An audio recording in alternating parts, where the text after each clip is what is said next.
What is going on? Alex here with EQT, and today we are going over how to install in depth your standard EQT brushless fuel pump.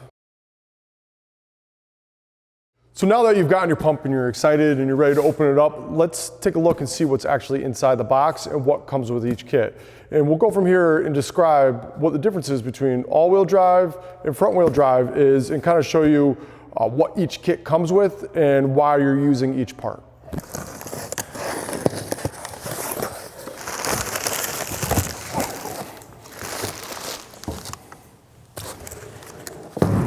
So in front of you right here, we have a front-wheel drive kit and an all-wheel drive kit. And basically, we're gonna go over the differences between the two kits. We get this question a lot, and right now we'll make it very clear on what you should have for your application. So let's start off first with a front-wheel drive kit. And you'll notice in this kit, you're gonna have some extra pieces over the all-wheel drive kit. And what you're gonna have is a fuel level jumper and a siphon male-to-male piece. And these two pieces right now will make it so you can install it into your front wheel drive car, which will include GTI and A3.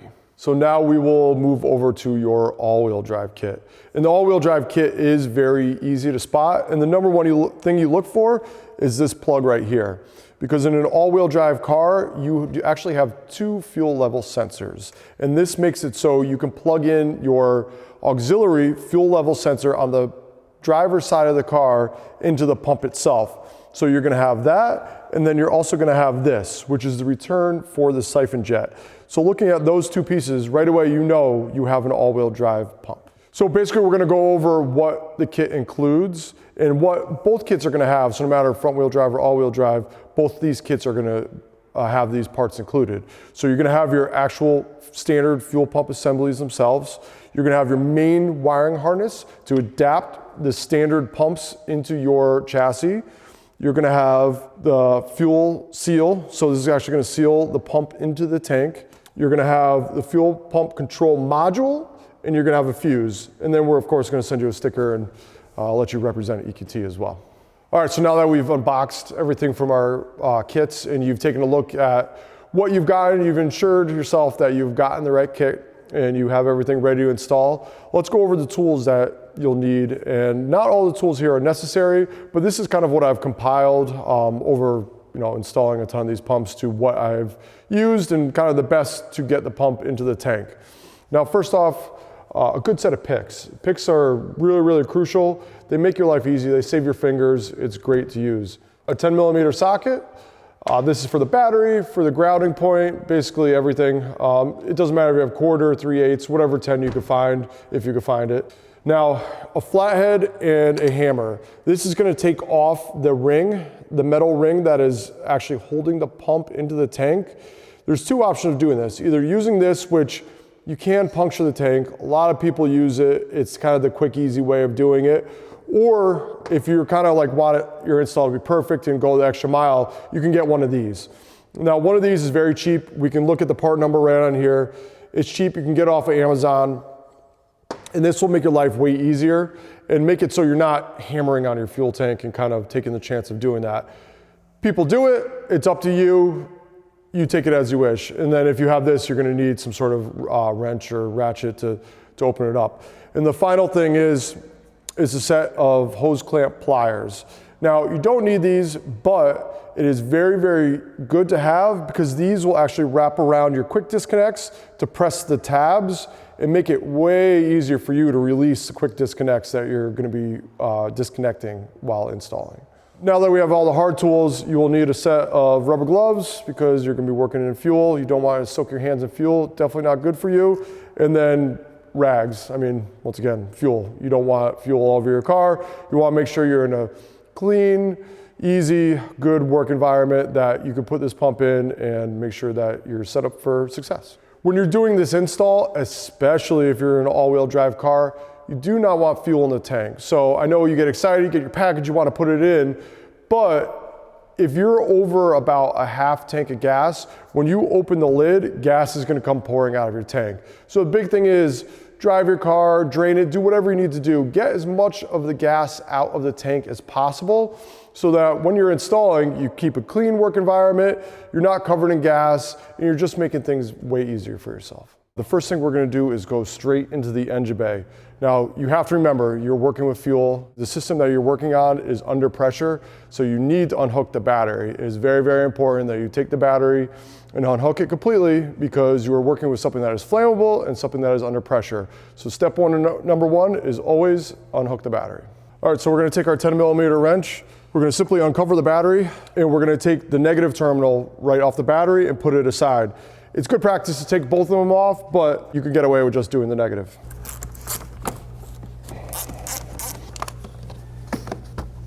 So now that the battery's unhooked, I usually go straight for the fuse. And the fuse for this system is located up in the engine bay. So we're gonna undo the fuse box. The cover you can take off by just pressing each tab right here, and it pulls straight up on the cover itself. Once that's off, you can see easily all your fuses in your bay. For what you're going to be looking at doing, the fuse location is going to be right here on the top left, and this is the fuse that you're going to take out. It is a 15 amp fuse that you're replacing with a 20 amp fuse. So now that the battery is disconnected and we are kind of ready to start the install, we need to go to our back seat. The back seat, or underneath the back seat, is where the fuel pump is located. So step number one to this whole process is we're actually going to remove the back seat from the car. So to remove the back seat, we are first going to have to get to these pieces themselves and pull these out. These are a little bit tricky, and there is a trick to get them out that I will show you. Now, we need to take these out. Not all cars have these, but you do need to take them out if you do have them. So you put your finger right in the little slot right here, and you give it a firm tug up, and it'll come right out. So next we're going to go to kind of the piece that retains the seat into the back. So for these, what you do is you want to take your thumb, and there's a little sign right here that you're going to want to press down on. And the key to that is you give it a hard push, and it'll actually pull down. And once that happens, you get your fingers around the piece itself and pull up. And once you pull up, it slides out really easy. Now you can see in here, it's actually like a J. So when you push down, it actually rotates off of the locking position right there. And that's the way you can actually pull it out really easily. So a little tip for these is I actually put these in the door pocket, because there's a lot of times where you pull these out and you'll throw them on the floor and then they're never found again. So a good tip is to put them in the door pocket. So you're done with the install, you just pull them right back out, you know where they are, and put them right back in. All right, so now those parts are out, we're at the easy part. We're actually going to remove the bench of the seat itself. And for this, all we want to do is give a firm pull up, and you'll hear it click out.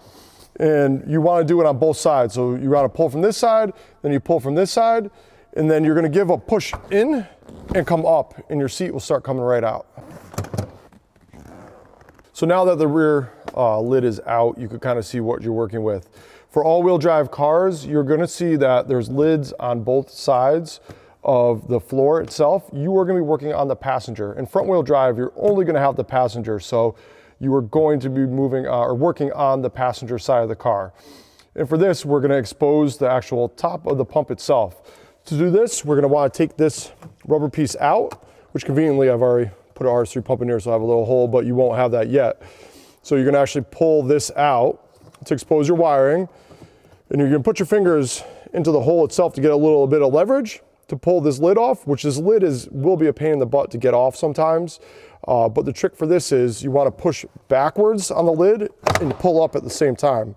In doing that, you're actually going to kind of get off of the grooves that are right here on the lid and make this come off way easier. And what I do from here is I feed the rubber through the lid and pull it back to get it out of the way. So from here, we're going to disconnect all the electrical plugs that are on top of the tank. You do have to remember that this is under pressure. So when you disconnect this, you have to be very, very careful because it is under pressure. What a quick tip on this is when you have the battery still plugged in, you can actually pull the fuse in the bay and run the car. And that will take the pressure out of the line, and it'll make it so not so much fuel comes out when you actually unplug this feed line itself. If you don't do that, it's not the end of the world, but fuel will come out and there's a danger of fire from that. So you need to be very careful. So once you unplug all this, you'll be able to get to the fuel pump itself. There is a controller that's over here that when we move to the tank that's outside of the car, you'll be able to see way better and see how we could actually pull that out. But there's a tab that's underneath here that needs to be pushed up, and you can give this a slight yank to actually get the controller out, get it out of the way, and we will be replacing it. So you need to get that out of there and then unplug everything, and you'll be able to get to the top of the lid. All right, so now everything's exposed and we will need to unplug our electrical connectors. This is an all-wheel drive pump. If you have a front-wheel drive pump, this plug will be different. You'll only have one plug, you will not have two plugs. So that's a major difference, but you can see on this what we need to do, and we'll need to unplug all the electrical connectors from the pump. Now this itself, I will show you on the tank outside on the bench, but you will need to unplug the main module. And I already have it loose a little bit just so I can get it out easier, but we'll show you more. We'll need to take this out of the car. And this is the big connector. And this is where your pick kind of comes in handy. If you have a problem getting these out, this is really what you need to use. And the trick that I've always learned is if you press in first and then hit the tab, it is way easier to disconnect these. So if you press in, hit the little tab right here, you can kind of pull and it should come out really easy for you. And now if you take a look inside there, this is what is actually locking on the module itself or any of the connectors in here.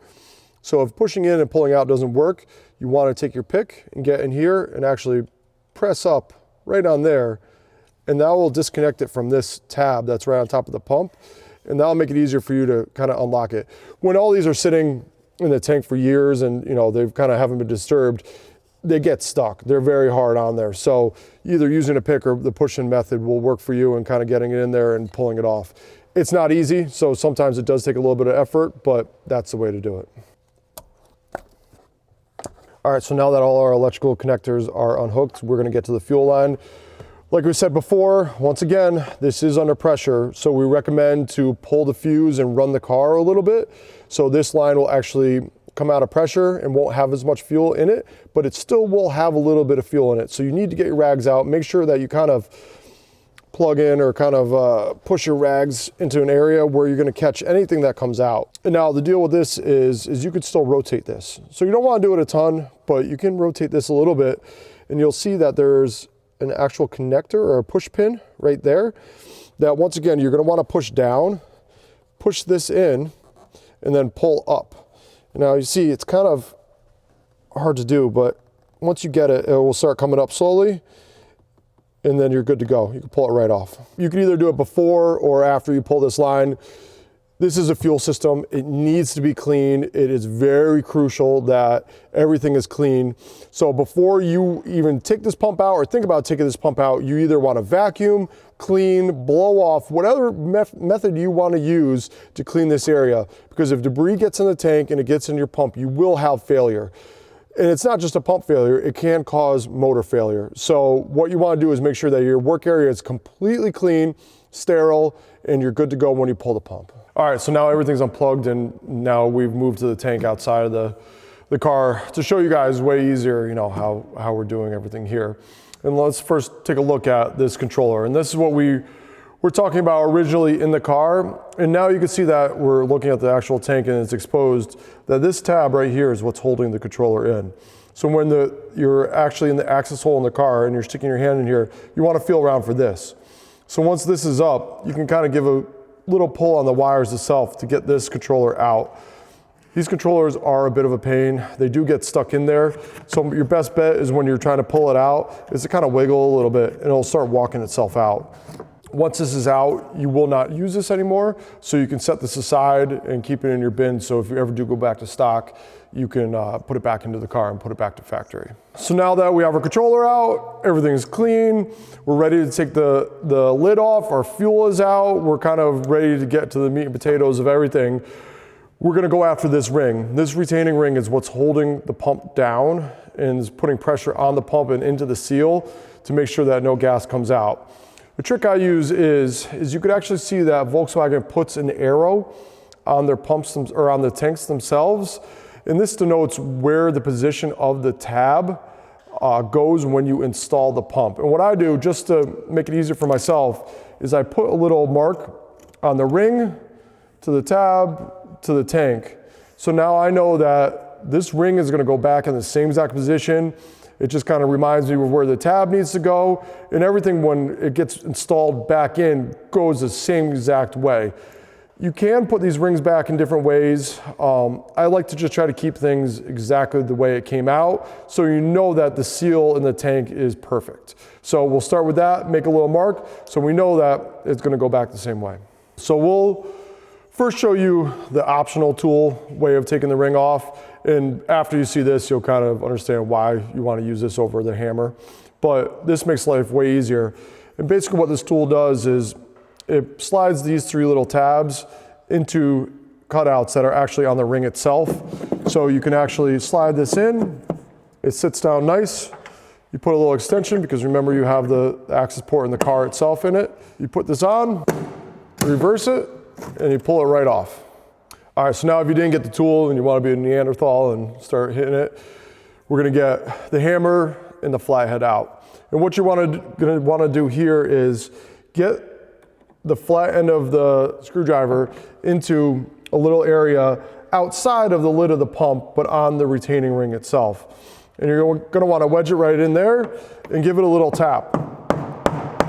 And when you do that, you can see it's starting to slide around and actually release pressure on the pump itself. So once you do that, it's gonna come right off and your pump's gonna be exposed. Okay, so now's the time, if your gloves aren't on already, now's the time to put your gloves on because you're gonna be getting into the fuel tank. So as you can see, it happened in our example right here. This won't always pop up, but there is a spring in there forcing the lid up at all times. So what you're gonna wanna do is kind of give it a little bit of a wiggle, and you can see that the pump immediately becomes dislodged from the seal itself. And when that happens, you wanna take the seal and kind of move it around the pump like this and get rid of it. We do supply a new seal in the tank, so we don't want this anymore. So you can tell, they do get old, they do break. This is a failure point. So changing this is very good practice. So you get rid of that, and now it's time to actually take the pump out of the tank itself. Now that this is exposed and we're ready to pull the pump, we're gonna pull this pump out of the tank. Now what you're seeing right now is a all-wheel drive application. And when we pull it out, I will show you the differences between front-wheel drive and all-wheel drive. The all-wheel drive does have more connections. So if you do have a front-wheel drive tank, don't worry, it is different, and this is why. So now let's pull this out. You kind of want to rotate the pump itself to get the level sensor in a spot that actually wants to come out. And you can tell right there, when I moved it, it kind of almost snapped and was okay with coming out. And you're gonna pull up, so now that the bottom of the pump itself is exposed, so you can kind of move it over. And by moving it over, now you can see that the level sensor has become free. So once the level sensor is free, you scoop everything out, and look, by scooping out, now you've exposed your 2 siphon lines. Now, it is a little bit tighter because we've had this pump in and out a bunch of times, but in the car, you do want to undo your auxiliary level sensor pretty quickly because this is going to catch you up on everything. So you undo that. You can put it back in the tank for now. Front wheel drive guys will not have that. So this is an all-wheel drive plug. And you pull it out to expose your 2 lines. Now the biggest thing here is, once again, this is all-wheel drive. Front-wheel drive, you are only gonna have one of these lines. So this line that I'm hanging on to right here, you were gonna have. This line is an all-wheel drive thing. This is your return for your siphon. So that's why you have 2 here, and this is the difference between the 2. So now that you have the pump out, you need to disconnect these 2 lines. Remember, this is gonna be full of gas. The basket is gonna be full of gas. So what I like to do is kind of get this to a spot where it's happy, and it'll sit, and I'll get rags underneath it and make sure that you're kind of containing the gas, and you're gonna get to these lines themselves. Now, the same trick that we used to unplug the electrical connectors, you're gonna use here, which is push in and pull out. All right, so now that we're here and we're ready to disconnect it, you can see right away it wants to kind of fall over on you. So it's a little bit of a wrestling game, but you're gonna hold it, you're gonna push in, and you see there's a little button right there. You're gonna wanna push pretty hard on that button and then pull it right out. Now we've had these in and out a bunch of times, so it came out way easier than it's probably going to in your car, but it's definitely very good to press in, push, and then use your thumb to kind of pull out, and you'll feel right away that the seal breaks. It's the same for this. This with the all-wheel drive, which is kind of cool, you can actually pull this off of the pump, and now look, your pump is gone. You can move the pump out of the way, and it makes your life way easier to once again push in and push on the tab and pull it right off. All right, so first we're gonna start off with a front wheel drive pump and kind of show you how to hook up what you need to in this application. So you're gonna take the piece that is supplied with your kit, you're gonna put it right in here until you hear the click, which is, it's dry. It's good to put a little bit of gas on this piece first, and it'll make it easier to push in. Once you hear the click and it's in, you're gonna take the connection that's in the tank itself, and you're gonna plug it into here. We're using an all-wheel drive tank, so this is a male connection, but in your front-wheel drive tank, this is a female connection, and you'll connect right into here. Once those connections are in, you don't have to worry about a different level sensor or anything like that. You're ready to install straight from there. So now we're on to all-wheel drive pump. The all-wheel drive pump is going to be a little bit different of installation. You don't want to keep this on here. This is just for our installation purposes only. And we're going to show you now how to kind of manipulate the lines and move things into the correct position to install this correctly. All-wheel drive pump guys are definitely the harder installation, but what we'll show you now will make this easier to put it in the pump or put it in the tank and show you the correct line orientation to make sure that this sits right in the tank. Okay, so now you can see inside the tank, and I'm gonna show you a little trick to make the install easier for your all-wheel drive guys, and that is this black line right here. What you wanna do is actually unclip the line from this black bracket, and it will make it easier for you to kind of manipulate the lines when you're putting the pump in. So if you just move it and kind of get it wiggling around in here so everything's kind of moving easier, it makes your life way easier when you're putting the pump in. All right, so now that those lines are loose, we're gonna reach into the tank and get our two hookup lines out. And now that you see that it's unhooked, this line's really kind of able to move wherever we need it to move. And we have our level sensor line. So we're gonna grab our pump. What I like to do first is get these two lines hooked up, because usually this is pretty short. Like I said, this is for, we've had everything out. We've used this tank for installation stuff. But this is pretty short, so we hook this up last once everything's kind of scooped in. So we're gonna plug this in first to our return. Once again, you wanna hear the click. You're gonna get this over here. And you're gonna kind of start scooping this into the tank. So you get a little bit of room. You're gonna click this in, like that. And now you're gonna take your sensor and you're gonna plug it right into your adapter. So you do have a little bit of extra room because we have the adapter on there, but it plugs right in easily. And now you're gonna start kind of the puzzle of trying to get all this in nicely. So what I do is I get the wires in and make sure the wires are really tucked down in there. And I start kind of rotating to get the level sensor to float in. And once it floats in, it kind of becomes way easier to get everything else in. Place it all down there. Make sure you get all my wires in. And then I get it in here, and you gotta kind of push this in a little bit to make sure it's all in the tank. Now it's in the tank itself. The biggest thing and the most common issue is getting those lines that you saw me just get into the tank hung up on the level sensor.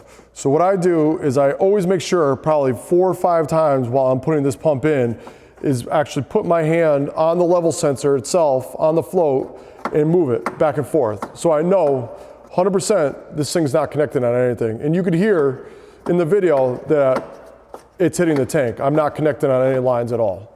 All right, so now that you could actually see the pump in the tank, this is where some of the fight back or where some of the issues arise. And you can see that I installed this correctly. And you know why is because see this line that I'm kind of pointing to with the screwdriver is actually underneath this black line. And this black line is now facing straight up and down and is clear of this line completely. That is the biggest tip that you're gonna get on this whole install. you want to make sure that this line is sitting underneath the black line. If it's on top of this line, all it's going to do is tangle on itself and you're not going to be able to get this pump in very easily. So having this underneath it, you'll be able to put the pump where you need to, you'll be able to rotate, you'll be able to do everything you need to and still keep this float free of everything when this line is sitting underneath the black line itself. And you know you've got it right because once again, this black line is sitting straight up and down. It's gonna be hard for you to see when you don't have a nice cutout on the side of the tank, but you could see kind of when you're installing which way the line is gonna go. And that is the correct position, the easiest way to get everything into the tank itself. All right, so from here on forward, it's gonna be the same for all-wheel drive and front-wheel drive. And this is basically wrapping everything back up and getting the pump sitting nicely into the tank. Now, if you notice, I have the pump installed, everything's connected, and the tab does naturally wanna sit this way. That's okay, it's not a big deal. We get that question all the time. That's all right. All you're gonna wanna do is rotate it a little bit and kind of, you see I can kind of move the pump around to get it sit flush to get back in the tabs. Now that we have that, we do wanna put our brand new tank seal into the tank itself. So as we did taking it out, but in reverse, we're gonna put it around the lid of the pump, which is gonna be a little tight, it's brand new. You'll notice on the one that you took out, the fuel actually expands it, so it's a little bit easier to take out. But once it's on, you're gonna get this lip that's right in here to sit around the edge of the tank itself. So you wanna sit it in there and kind of work your fingers around it so it gets all the way in. It's gonna be a little bit bigger than the tank. It's designed to pressure onto the tank itself. So you kind of work its way around so it's now sitting nice. You know it's perfect when it's nice and flat all the way around, and you want to make sure that that's correct. It's very easy to mess up one of these seals. You can get one from your dealership, but that will stop your install process very quickly. So now that it's in, and you can see that I'm nice and flat all the way around, what I do is I either get a little bit of gas or a little bit of lube and actually put it around this seal to make it a little bit easier when you're pressing it down. So do that, get that a little bit wet, get the pump to where you want it to go, and now you're gonna start working it down. Now remember, we made that mark originally for the tab, so now I can remember, hey, the tab's going there. And there is an arrow, it's harder to see when the tank's actually in the car itself, but that's why I have my little red mark. So now we press it down, we're all in there good, and you can tell I'm pretty much flush all the way around, my tab's in my right position. We take our ring, we get our mark back to where it needs to go, and we start kind of getting it in there. Now you know when you've got it right because the pump doesn't come up, we got it on there, and now we're gonna either take our nice tool and spin it back into direction, and once again, that's where our mark comes into play because now I know when I'm tight because our marks line back up, or we hammer it back in until it's not gonna move anymore. And then once it's clicked in, that's it, you're good to go. All right, so now that our pump is installed, we're going to the electrical section of the installation itself. And the first thing we need to do is actually feed the harness through the lid itself. It is a tight fit. It does require a little bit of pushing on the connector itself to get it in, but it all does fit in there. And what I do is once again, I make sure that our harness, our rubber portion of the harness is pressed all the way through. So we only have a little bit of wires exposed coming in here. And I take the biggest connector first and I go in sideways. So that's kind of the trick to it, is going in sideways. And then it's a little bit of a push to get it through. And I start with this one first because it's the biggest one, it's the hardest to get through. Once we do that, we have the pump power plug. That one fits in pretty easy. And that's basically everything we need to get everything back in there. Once those are in there, you can pull the rubber piece back out and make just a little bit of a relief cut in the rubber itself, so the harness will sit in there nice, and everything's still pretty much sealed up for the most part, and you won't have any issue with water getting through or anything like that. So now we're gonna do the front wheel drive electrical section of this. So the biggest thing is on front wheel drive, you have that one connector instead of two. So what we're gonna do now is we're gonna hook up this into our level sensor, right into the top of the pump. And then this is gonna go into the other connector that's still available on your front wheel drive car and plug straight into that. For the all-wheel drive cars, you're gonna have your stock level sensor, and you're gonna plug that right into here, just the way it should be. And then you're gonna go and find your main harness. Now, front wheel drive and all wheel drive is pretty much gonna be the same from this point once you deal with the level sensor stuff, and either put in your front wheel drive harness or your factory plug for all wheel drive. You're gonna get your main harness. And now you're gonna have 3 plugs on your main harness. Now let's go over real quickly what these 3 plugs do. You're gonna get this plug itself. This is for your brand new supplied fuel pump control module. So this will plug into the fuel pump control module. This itself will plug into the chassis connector that plugged into the fuel pump control module that you removed. So remember this one that we had taken out from here. So the connector that came out of this fuel pump control module will now get plugged into here. And then you have this plug, which is the fuel pump power. So that will get plugged directly into the top of your lid. So when plugging in the fuel pump power plug, you'll see that there's actually a O-ring inside of here. Now, if any gas gets on that O-ring, if any sort of solution gets on that O-ring will expand and it makes it hard to plug into the pump itself. So this is when a nice straight edge pick kind of comes into play. And you'll see if I don't use it at all, you can see the gasket kind of exploding out the side or kind of pushing out the side. So what I do is I kind of work it a little bit in there with my straight edge pick. And you can see now the seal is actually completely gone and is sealing perfectly into the plug. So I don't know if you heard it there or not, but I know I've done my job because this actually clicked when I pressed it down. So once again, I'll kind of work the seal in there a little bit, make sure that I'm in the right spot. And you know, once again, it disappeared, so I know I'm in the right spot, and you hear the click, you're good to go. So once all the electrical connectors are in, it's pretty self-explanatory from there. This will be the feed for your car. So the fuel line will get plugged down onto this. Once again, make sure it clicks, so you press it down. It is good to put a little bit of lube around the outside of this or fuel, just to make it easier to press it down. Press it down, clicks in, you're good to go. This is not used, this is for different applications. This is nothing, so you don't need to worry about that. So make sure you have your level sensor plugged in, your fuel feed plugged in, your power line plugged in, and you're good to start routing the rest of your harness. All right, so now that we're ready to put our lid back on, once again, we're gonna go in reverse. So we are going to kind of scoop the lid back into position so it's happy and press in. Now, if you want to take a look, there is a little bit of a tab here and a tab here, and that is what you want to scoop into this lip. So if that isn't in the right spot, which you actually just happened to me, you could see you won't be able to press the back of these tabs into here. So you've got to make sure that these are sitting in the right spot or else this lid won't go back in. These lids do crack. They are very easy to crack. If you follow those directions, they won't crack. So take your time, don't force this thing in. It does sit in the right position, and when it sits in the right position, it's very easy to get back in. You do want to get all your connectors back into where they need to go. They fit into place. It is a snug fit, and that's it. Kind of work your way around.